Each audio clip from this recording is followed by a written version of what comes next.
याबाबतचा अद्यापही संभ्रम कायम आहे आणि याच संदर्भात उदय सामंत काय बोलले होते ते पुन्हा एकदा आपण ऐकूया। आमचे नेते हे एकनाथ शिंदे साहेब आहेत आणि एकनाथ शिंदे साहेबच मुख्यमंत्री होतील याची आम्हाला पूर्ण खात्री आहे आणि उपमुख्यमंत्री होतील याची पूर्ण खात्री आहे।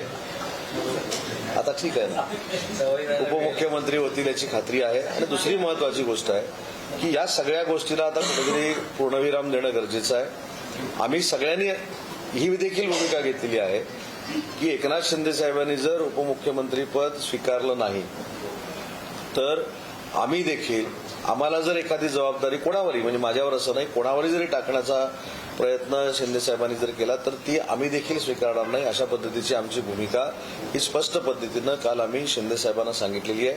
आमची पूर्ण खात्री आहे की या सरकारमध्ये आमचे नेते एकनाथ शिंदे साहेब उपमुख्यमंत्रीपद स्वीकारतील आणि महाराष्ट्राच्या जनतेसाठी आणलेल्या ज्या योजना आहेत त्याची अंमलबजावणी कायमस्वरूपी करण्यासाठी ते स्वतः देवेंद्रजींना सहकार्य करतील। एकत्र बसून महाराष्ट्रातले सगळे निर्णय होतील याची आम्हाला पूर्ण खात्री आहे। त्याच्यामुळं मला असं वाटतं की आता कोणाची नावं येऊ नयेत ही माझी प्रामाणिकपणाची इच्छा आहे। कारण आमच्या कोणाच्याही मनात असा उद्देश नाही की या खुर्चीवर कुणीतरी जाऊन बसावं। हे आम्हाला आता जाहीरपणानं खुलासा करावा लागणं हे देखील आमचं दुर्दैव आहे। कारण आम्ही नेता म्हणून एकनाथ शिंदे साहेबांनाच मानतो। एकनाथ शिंदे उपमुख्यमंत्री पदाची शपथ घेणार की नाहीत याबाबतचा संभ्रम अद्यापही कायम आहे। शपथविधी सोहळ्याला अवघे काही तास उरलेले आहेत, मात्र या संदर्भातील संभ्रम सस्पेन्स अद्यापही कायम आहे। या संदर्भात अधिक बोलण्यासाठी आमचे प्रतिनिधी सुशांत सावंत आपल्यासोबत आहेत। सुशांत, वर्षा निवासस्थानी शिंदेंच्या शिवसेनेचे आमदार पोहोचलेले आहेत। एकनाथ शिंदे यांची मनधरणी करण्याचा प्रयत्न सुरू आहे। एकनाथ शिंदे उपमुख्यमंत्री पदाची शपथ घेणार की नाहीत याबाबतचा सस्पेन्स अद्यापही कायम आहे। शपथविधीला अवघे काही तास शिल्लक आहेत। प्रथमेश, शपथविधीला अवघे काही तास शिल्लक आहेत। त्यात केंद्रीय गृहमंत्री अमित शाह 3:30 वाजता सह्याद्री अतिथीगृह येत आहेत आणि एकनाथ शिंदे खरंच उपमुख्यमंत्री पदाची शपथ घेणार का?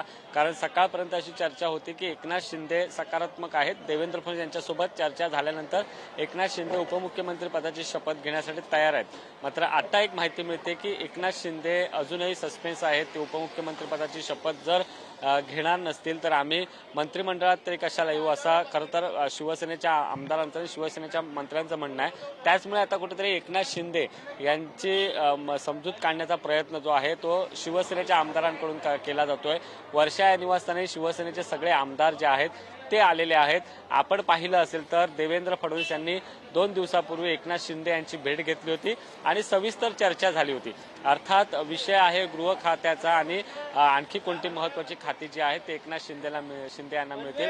मात्र भाजप जे आहे ते गृह खातं सोडायला तयार नाही आणि याच ठिकाणी असा हातविरा जो आहे ते तिथूनच सुरू झालेला आहे। अर्थात एकनाथ शिंदे हे जर उपमुख्यमंत्रीपद स्वीकारत नसतील, जर त्यांनी तसा निर्णय घेतला तर मग उपमुख्यमंत्री कोण हा दुसरा प्रश्न येतो। मात्र ते उपमुख्यमंत्री पद स्वीकारतील असं समजत असलं तरी आता ते आमदारांचं नेमकं ऐकतायत का, आमदारांना नेमकं काय सांगतायत आणि नंतर खऱ्या अर्थाने केंद्रीय गृहमंत्री अमित शाह यांच्यासोबत तिन्ही नेत्यांची बैठक सह्याद्री अतिथीगृह येथे 3:30 वाजता होणार आहे आणि या बैठकीत खरं तर अमित शाह देखील एकनाथ शिंदेशी बोलतील आणि त्यानंतर सर्वस्वी निर्णय एकनाथ शिंदे घेतील।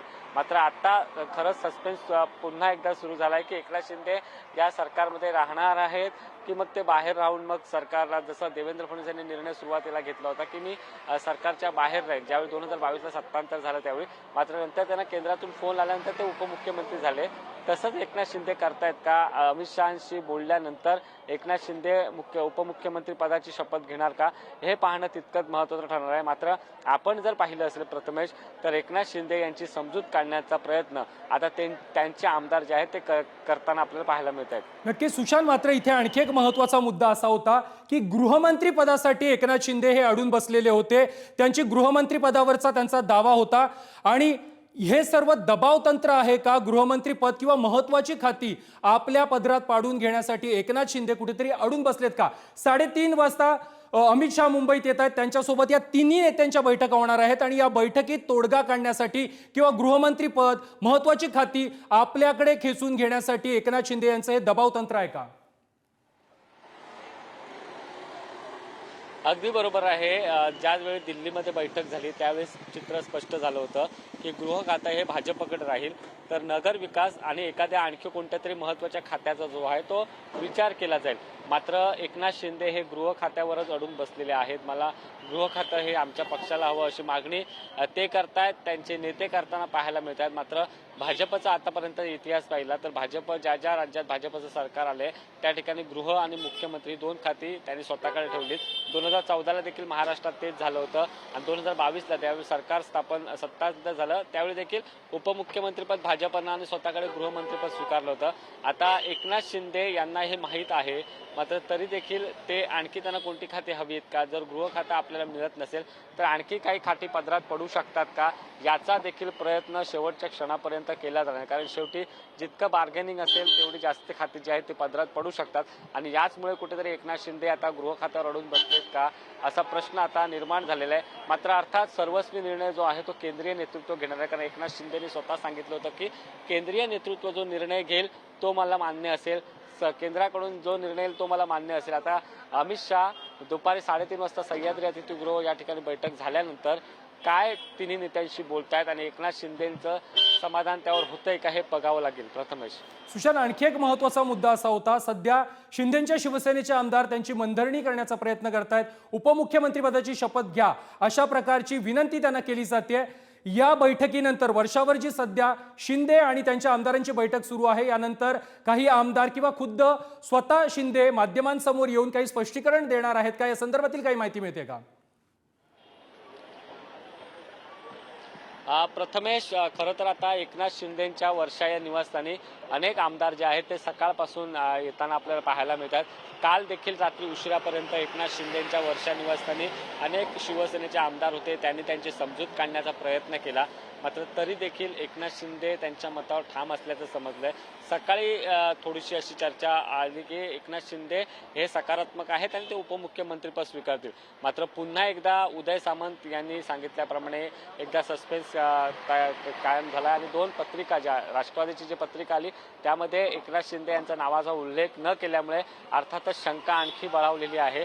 मात्र आता पुन्हा एकदा त्यांचे आमदार जे आहेत ते कुठेतरी चर्चा करतायत आणि त्यांनी या मंत्रिमंडळात सहभागी व्हावं, त्यांनी उपमुख्यमंत्रीपद स्वीकारावं अशी मागणी देखील करतायत. प्रथमेश, सुशांत, शपथविधीला अवघे काही तास शिल्लक आहेत, म्हणजे 3.5 ते 4 तास शिल्लक आहेत.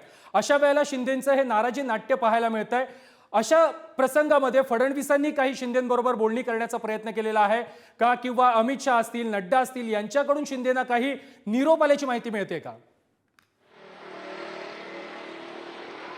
अगदी बरोबर आहे. केंद्रीय नेतृत्व याआधीच एकनाथ शिंदे यांच्यासोबत बोललं होतं. त्यांनी ज्यावेळी दिल्लीमध्ये बैठक झाली त्यावेळी JP नड्डा असतील, अमित शहा असतील यांच्यासोबत एकनाथ शिंदे यांची वेगळी बैठक झाली होती आणि या बैठकीत एकनाथ शिंदेना नेमकं काय आश्वासन दिलं हे देखील बघावं लागेल.